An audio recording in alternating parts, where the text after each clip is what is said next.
The Berenstain Bears Go to School by Stan and Jan Berenstain. When summertime ends and the weather turns cool, most little bears are ready for school.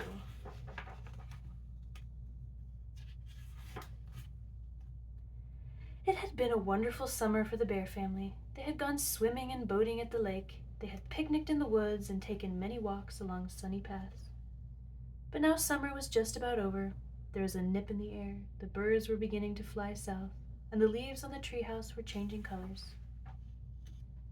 One evening at supper, Brother Bear said, "I'm getting tired of summer vacation. I think I'm ready to go back to school."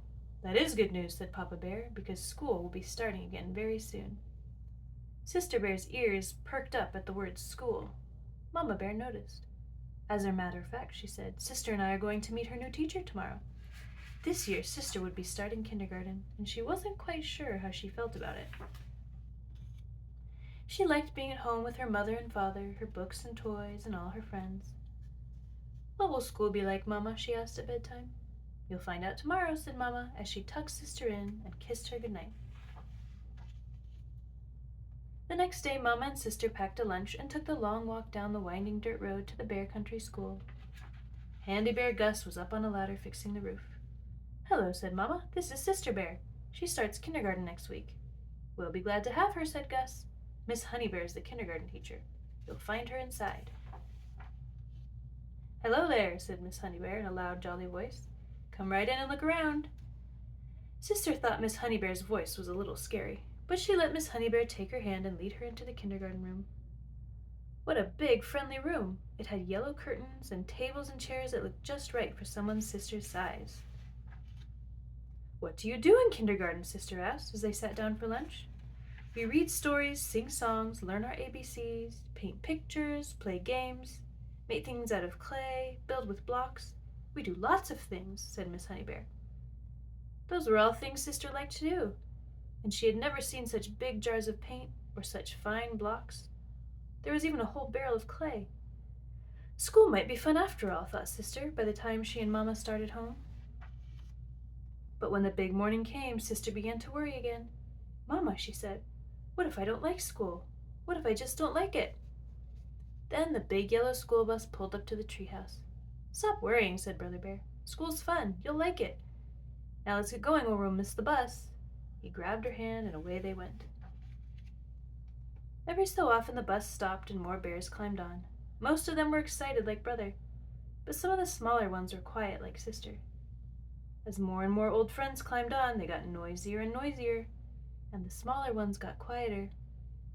The little bear who sat next to Sister began to look worried, so she smiled at him and held his hand. At last the bus arrived. The Bear Country School looked very nice. Handy Bear Gus had fixed the roof and painted the trim and cut the grass. And Miss Honeybear's kindergarten room looked beautiful. Everything was ready. Before very long, the kindergartners got noisy. 2 of them wanted to play with the same dump truck. 2 others wanted to look at the same book, and a whole gang of them wanted to be first to play with the blocks. What a commotion! Suddenly a loud, jolly voice called out, "Story time!" Miss Honeybear was calling the class to the book corner. That quieted things down. After the story, Sister tried everything. She painted a picture, helped build a block city, made a giant clay donut, and looked at the books. She ate all of her bread and honey at snack time, and she fell asleep at nap time. When she climbed off the bus with Brother at the end of the day, Sister was the excited one. "Mama, Papa, look what I did in school today," she said, holding up her painting. A few days later, the weather turned warm again, as it sometimes does in early fall. Brother was restless at breakfast. "I wish it was still summer vacation," he said, "so I wouldn't have to go to school today." "Oh, come on, Brother Bear," said Sister. "School's fun. Let's get going or we'll miss the bus." On the bus, all the bears were talking about the things they were going to do at school: soccer practice, science projects, music lessons, all kinds of things. Thought Brother. Sister Bear was right. School is fun. And off they went in the big yellow school bus to the Bear Country School. The end.